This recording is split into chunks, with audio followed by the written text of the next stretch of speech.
removing the mask.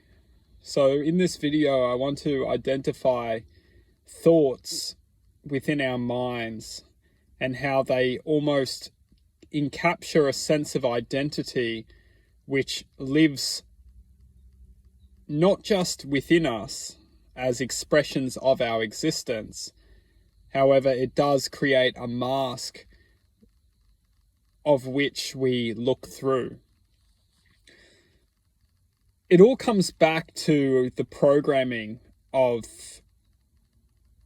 what we experience from such a state of innocence. When we are experiencing the innocence, if we evaluate children, we see that until affected, children are pure expressions of self. They're expressions of spontaneity within presence. They are expressions of true emotions. For some reason, once we undergo a sense of programming, we learn to mask emotions and almost distinguish a sense of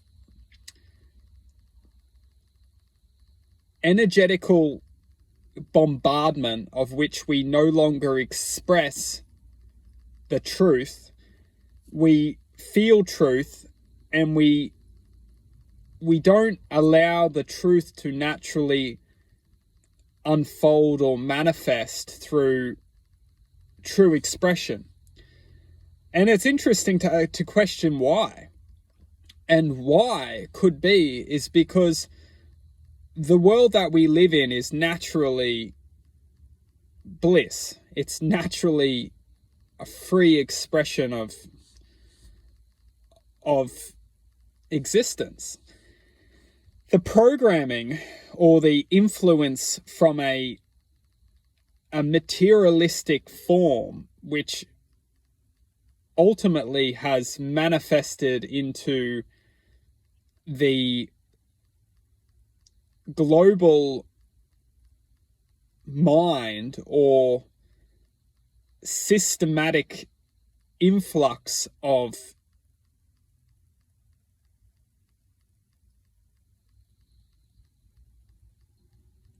one thing which is crucial to understand is that the world that we're living in is ultimately designed for us to undergo and default to a certain foundation of perception.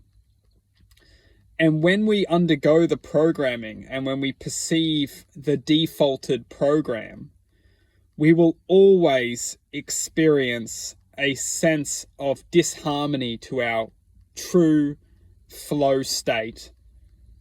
If we look at the children metaphorically, we see innocence. Once the children are taken away from their free expression, their free will, their free flowing momentum, they are categorized and encoded within a certain set of rules of which they now must follow. It's this disharmony, this disconnection, which contaminates a sense of free will, a free flow, a free spirit, of which we are then faced with the truth of our existence, is that most of the time we are doing something that we don't want to do. And because we are doing something that we don't want to do, we are then having to mask the truth with a sense of identity which ultimately resonates within us a level of deceit and discomfort. And for many of us, we accept this as reality. It's absolutely insane that for many of us, we don't question what is truthfully going on here. And why is the world that we're living in ultimately dictated from a matter of matter, which we are effectively enslaved by just in order to exist? And have a look at this reality. For many of us, we are absolutely not living in harmony with nature. We are designed to survive via a systematic process of existence. We're all doing what we need to do in order to survive. However, what we need to do is disconnecting us from harmonizing the enhancement of development on a energetical level. And it's doing this by creating a image which we are reflecting, which is ultimately severed with truth. And the truth being is that spontaneity within manifesting to an accepting self is the true image of who we are. And whatever's holding us back from accepting the true image of ourself is the thing we must question. And ultimately, for many of us, that image which is getting held back is caused by the system which we live within. The life that we're living is designed to program our perception to sacrifice our imagination, and it doesn't just sacrifice, it gives us a sense of prediction, and this prediction is in essence the safe route, the safe route being the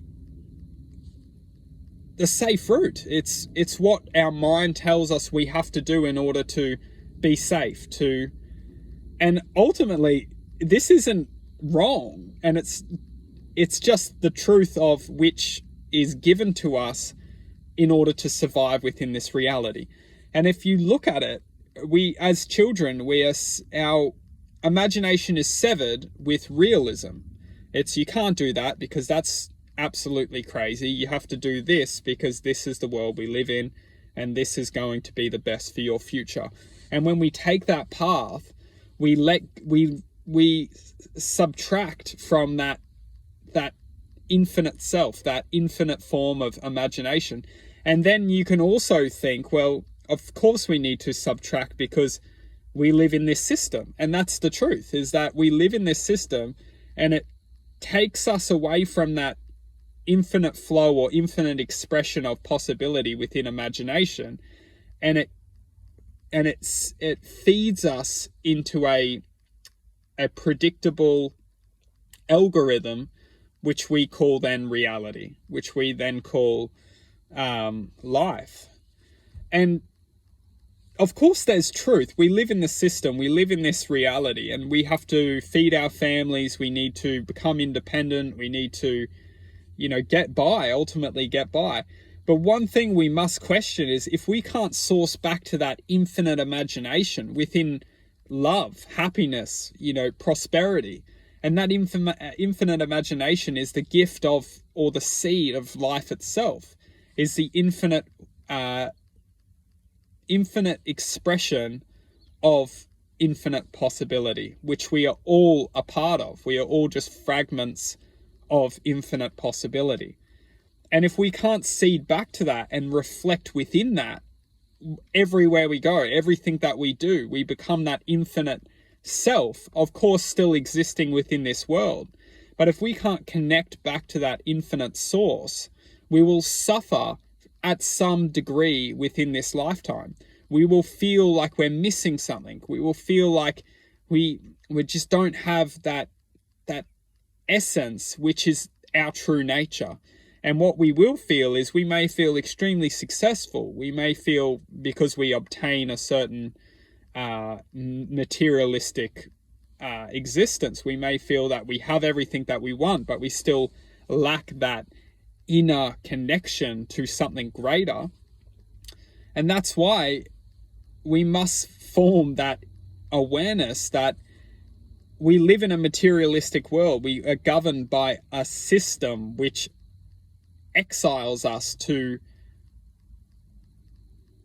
connect to a comfortable lifestyle of just certainty, in essence. And this, we must understand, is not a negative thing.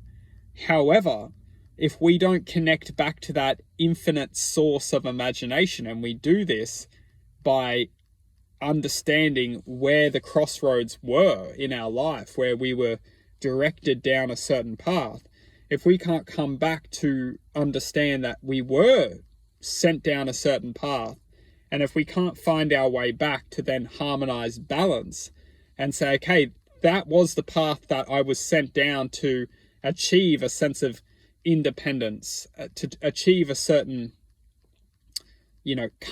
comfortable life, realistic life of stability. If we can't come back to those crossroads and then welcome that innocence of infinite potentiality back into our lives, we will only continue to go down that path of existence, which lives within a state of experience based on experiences. And that's the magical thing, is imagination, a true form of imagination, does not need experiences, because it understands that it is all experiences itself. And it doesn't need to experience, it just needs to have the connection to all experiences. What message I would like to ultimately conclude within this video is that we live in a system which programs us to go down a certain path to achieve this sense of whatever it may be, respect, to achieve individuality, to perceive independence. This is all great. This will all get us a comfortable life. However, when we reach that perception of comfortable life, if we are left blocked away from our infinite self, our infinite imagination, our infinite connection to a higher space of existence, we will left feeling disconnected. And balance is crucial. Take this reality as a means of learning how to survive within it, however, still promote a sense of unique, blossoming, infinite self within this systematic program. And it's crucial just to form balance, and how we form balance is unique for everyone, but a huge component of that is to find the soul within us and seed it into this world as a space to learn, accept, grow, and manifest through the system, above the system, and beyond the system.